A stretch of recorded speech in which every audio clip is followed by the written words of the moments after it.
I, 28F, have been living on my own for the past 5 years, working hard to build a stable life for myself. My childhood wasn't easy, and I've had to overcome a lot to get where I am today. I grew up in a blended family that never really felt like a family to me. My parents divorced when I was 7. Dad moved to another state for work, and I only saw him during summers and holidays. Mom struggled as a single parent for a few years, working 2 jobs to keep us afloat. When I was 10, she met Marcus, 52M, at a community fundraiser. They hit it off immediately, and within a year, they were married. Marcus already had 2 kids from his previous marriage, Ethan, 30M, and Lily, 26F. Their mom had passed away when they were young, so they lived with Marcus full-time. I was excited at first, thinking I'd have a new dad and siblings. But things didn't turn out as I'd hoped. From the beginning, it was clear that Ethan was the golden child in Marcus's eyes. He was a star athlete in high school, always bringing home trophies and making Marcus beam with pride. Lily and I got along well, but she was quieter and often faded into the background. My mom tried to balance things out, but she often ended up siding with Marcus to keep the peace. I remember one Christmas when I was 14. I had asked for a laptop for school, while Ethan wanted the latest gaming console. Come Christmas morning, Ethan got his console, and I got a refurbished desktop computer that could barely run the software I needed for my classes. When I expressed my disappointment, Mom just said, "We'll upgrade it soon, honey," but that never happened. As we grew older, the preferential treatment became more apparent. Ethan got driving lessons and a car for his 16th birthday. When my 16th came around, I was told I could use Mom's old car if I needed it.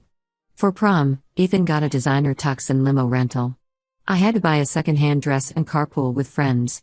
The disparity was most evident when it came to college. Ethan got a full ride from our parents, including tuition, accommodation, and a generous monthly allowance. When it was my turn to go to college, I was told that the college fund had been depleted. I had to take out student loans and work part-time jobs to make ends meet. Despite the unfair treatment, I worked hard and graduated with honors. My first job out of college was as a junior copywriter at a small marketing firm. The pay wasn't great, but it was a foot in the door. I lived in a tiny studio apartment and ate ramen more often than I'd like to admit, but I was determined to make it on my own. Over the next few years, I slowly climbed up in my career. I switched companies twice, each time for a better position and pay. I now work as a senior content strategist at a reputable digital marketing agency. I have a decent 1-bedroom apartment in a nice part of town and a job that I genuinely enjoy. I've also managed to pay off most of my student loans, which feels like a huge achievement. Throughout this time, my relationship with my family remained strained. I'd visit for major holidays, but I always felt like an outsider. Ethan continued to be the center of attention, even though his achievements after college were mediocre at best. He jumped from job to job, never seeming to find his footing, but our parents always praised him for exploring his options. Last week, I got a call from my mom. She sounded stressed and asked if I could meet her for coffee. When we met at our local cafe, she looked tired and worried. After some small talk, she dropped a bombshell on me. Apparently, Ethan had lost his job 6 months ago, and hadn't been able to find a new one. He'd been living off his savings and some help from our parents, but now he was completely broke. To make matters worse, his girlfriend of 3 years had just broken up with him and kicked him out of their shared apartment. My mom then asked if I could let Ethan stay with me for a while until he got back on his feet. I was shocked. After years of being treated like a second-class citizen in our family, they now wanted me to open my home to Ethan? I told my mom that I needed some time to think about it. When I got home, I couldn't stop thinking about all the times Ethan had made my life difficult. He used to mock me for having to work during college, saying I should just ask Dad for money like he did. He never missed an opportunity to remind me that I wasn't Marcus's real daughter. There was one incident in particular that stood out. During my sophomore year of college, I had saved up for months to buy a laptop I desperately needed for my graphic design classes. Ethan was visiting for the weekend and asked to borrow it for a few hours. When he returned it, the screen was cracked. He claimed it was an accident, but he refused to pay for the repairs, saying I should have gotten the insurance. Our parents sided with him, and I had to work extra shifts for weeks to get it fixed. After a lot of thought, I called my mom back and told her that I couldn't let Ethan stay with me. I explained that we never had a good relationship and that I didn't feel comfortable having him in my personal space. My mom got upset and said I was being selfish. She reminded me of all the times they had helped me, which weren't many, to be honest. Marcus called me later that day and berated me for refusing to help family. He said that Ethan was going through a tough time and needed support. He brought up how they had always been there for me, conveniently forgetting all the times I had to fend for myself. I stood my ground and told him that I wasn't responsible for Ethan's problems. Now, my entire family is mad at me. My mom keeps sending me guilt-tripping texts, saying things like I thought we raised you better than this and family should always come first. Marcus has been telling other family members that I'm heartless and ungrateful. Even some of my extended family members have reached out to tell me I should reconsider. My Aunt Carol, who I've always been close to, called me yesterday. She said she understood why I was hesitant but suggested I give Ethan a chance. She reminded me of how she had taken me in for a summer when things were really tough at home during my high school years. I appreciated her kindness, but I also reminded her that my situation with Ethan was different. I feel like I'm justified in my decision. I worked hard for everything I have, and I don't think I owe Ethan anything. My apartment is my safe space, and the thought of having Ethan there makes me anxious. Plus, knowing Ethan, I'm worried that if I let him stay for a while, it would turn into an indefinite arrangement. But the constant pressure from my family is making me doubt myself. Am I being too harsh? Should I give Ethan a chance despite our past? Am I the asshole for refusing to let my stepbrother move in with me? Update 1. It's been about 3 weeks since my last post, and a lot has happened. First of all, thank you to everyone who commented and offered support. Your words really helped me stand firm in my decision. A few days after I refused to let Ethan move in, my mom showed up at my apartment unannounced. I had just gotten home from work and was about to start making dinner when I heard the doorbell. When I opened the door and saw my mom standing there, looking tired and upset, I knew this wasn't going to be a pleasant visit. I invited her in, and we sat down in my small living room. She started crying almost immediately, begging me to reconsider my decision about Ethan.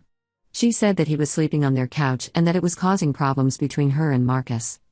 Apparently, Marcus was stressed about having Ethan back home and was taking it out on my mom. She looked so defeated as she told me this, and for a moment, I felt a pang of guilt.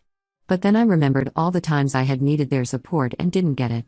Like when I had to skip my best friend's wedding because I couldn't afford the trip, and they refused to help me out. Or when I had a health scare last year and had to deal with it alone because they were too busy planning Ethan's elaborate 30th birthday party. I took a deep breath and told her again that I wasn't going to let Ethan stay with me. I explained that while I sympathized with their situation, I wasn't comfortable having Ethan in my personal space. I also pointed out that Ethan was a grown man and should be able to figure out his own living situation. That's when my mom dropped another bombshell. She confessed that the reason they were so desperate for me to take Ethan in was that Marcus had lost his job too. Apparently, the company he worked for had been downsizing, and Marcus was one of the employees let go. They were struggling financially and couldn't afford to support Ethan anymore. I was shocked. I asked my mom why they hadn't told me about Marcus losing his job before. She said they were embarrassed and didn't want me to worry. She also admitted that they had hoped Ethan would find a job quickly and move out, but that hadn't happened. I felt a mix of emotions, anger at being kept in the dark, sympathy for their situation, but also frustration that they still expected me to solve their problems. It was like being a teenager again, watching them bend over backwards to help Ethan while expecting me to just figure things out on my own. I told my mom that while I was sorry about their situation, it didn't change my decision. I suggested that Ethan could look for a roommate or a cheaper place to rent. I also recommended some job search websites and local employment agencies that might be able to help both Ethan and Marcus. I even offered to help Ethan update his resume if he wanted, thinking maybe this could be a way to help without having to let him move in. My mom left feeling dejected, but I felt like I had made the right choice. However, the drama didn't end there. A few days later, I got a call from Ethan himself. It was the first time we had spoken directly in years. The last time we had a real conversation was at our grandmother's funeral 2 years ago, and even then, it was just awkward small talk. Ethan started off by apologizing for how he had treated me in the past. He said he realized how unfair it had been and that he was truly sorry. He talked about how losing his job and going through a breakup had made him reevaluate his life. For a moment, I felt a glimmer of hope that maybe we could start to mend our relationship. But then Ethan's true colors showed. He said that since he had apologized, I should let him move in with me. He even had the audacity to say that I owed him for all the times he had protected me in high school, which never happened, by the way. When I refused again, he got angry and started yelling at me over the phone. He called me selfish and ungrateful, saying that I had always been jealous of him and that I was enjoying seeing him struggle. I hung up on him mid-rant.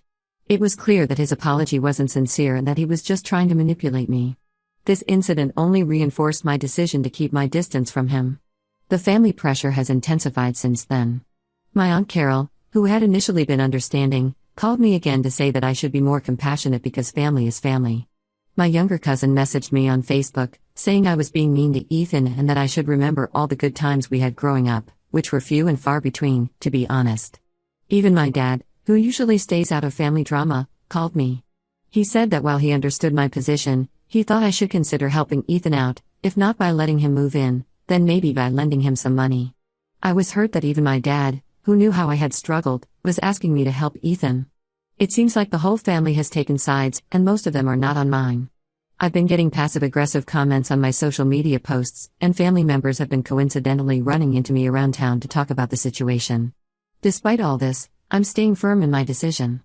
I've decided to take a break from social media and have limited contact with my family for now. It's not easy, but I know it's necessary for my mental health. I'm focusing on my work and my own life. I've started volunteering at a local animal shelter on weekends, which has been a great way to de-stress and meet new people outside of my family drama. I'm also considering adopting a cat, something I've always wanted to do but couldn't because Ethan is allergic and it might have prevented him from visiting, not that he ever did it anyway. I'll update again if anything significant happens. Thanks again for all your support. It means a lot to know that there are people out there who understand and support my decision. Update 2. It's been about 2 months since my last update, and things have taken an unexpected turn. About 3 weeks ago, I ran into my stepsister, Lily, 26F, at a coffee shop. Lily is Marcus's daughter from his first marriage, but unlike Ethan, she and I always got along well. We weren't super close growing up, but we understood each other. She was often overlooked in favor of Ethan, much like me. Lily moved to another state for work a few years ago, so we hadn't seen each other in a while. When I saw her at the coffee shop, it was a pleasant surprise. We decided to catch up over coffee, and that's when I learned some shocking information.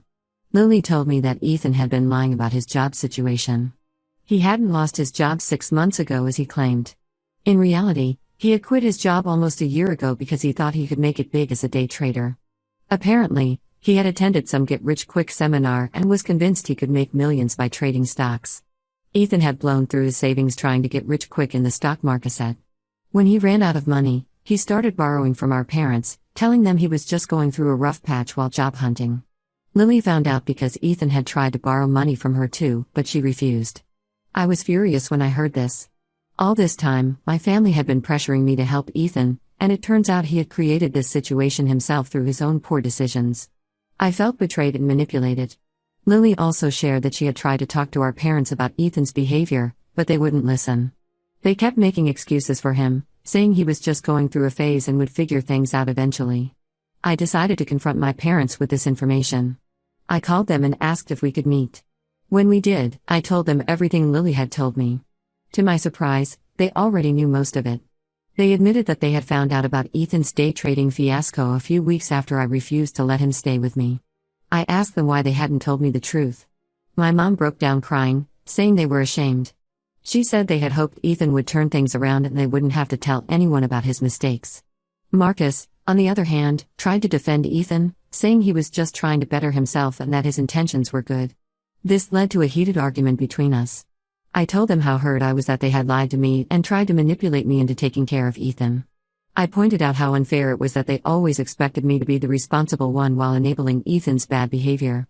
I brought up all the times they had let me struggle on my own while bailing Ethan out of his problems. I reminded them of how I had to work multiple jobs to pay for college while Ethan got a free ride.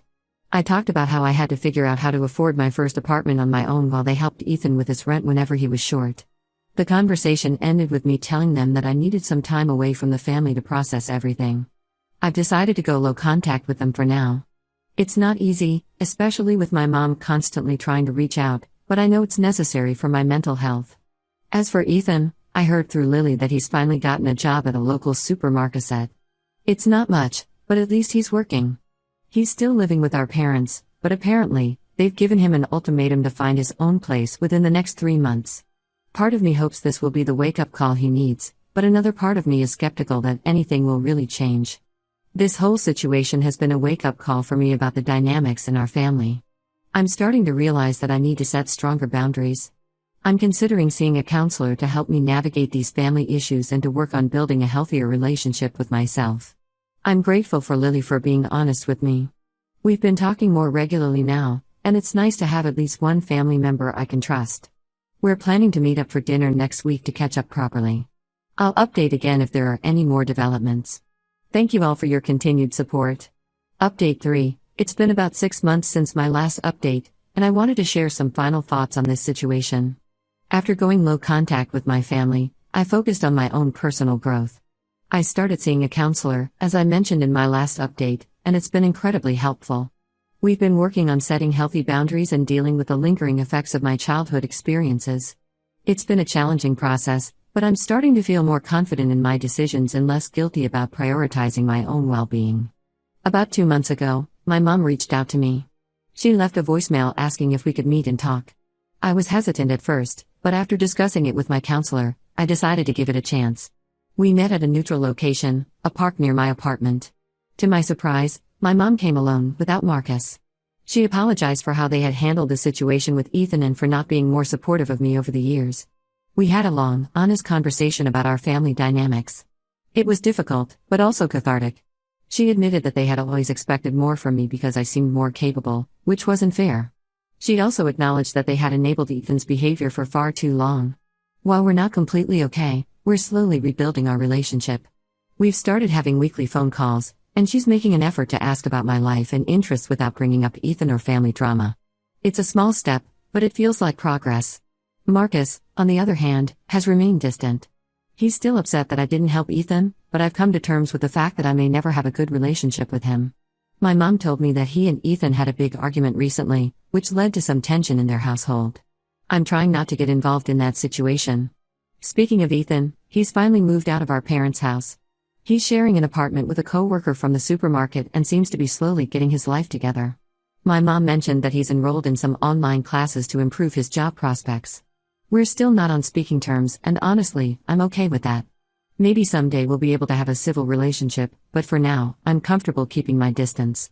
Lily and I have grown much closer over these past few months. She's been a great support system, and we're planning a sister's trip next summer. We've been sharing our experiences growing up in our blended family, and it's been healing to know that I wasn't alone in feeling overlooked. As for me, I'm doing well. I've gotten a promotion at work to team lead, which comes with more responsibilities but also a nice pay raise. I've started taking photography classes in my free time, something I've always wanted to do but never had the time or money for before. I adopted that cat I mentioned in my last update, a sweet tabby named Milo who's become my constant companion. I'm learning to prioritize my own well-being and happiness. I've started saying no more often to things I don't want to do, and I'm surrounding myself with positive people who support and encourage me. This whole experience has taught me a lot about standing up for myself and not letting others' expectations dictate my life. It wasn't easy, but I'm proud of myself for holding my ground. I've realized that sometimes, the healthiest thing you can do for yourself is to create some distance from toxic family dynamics.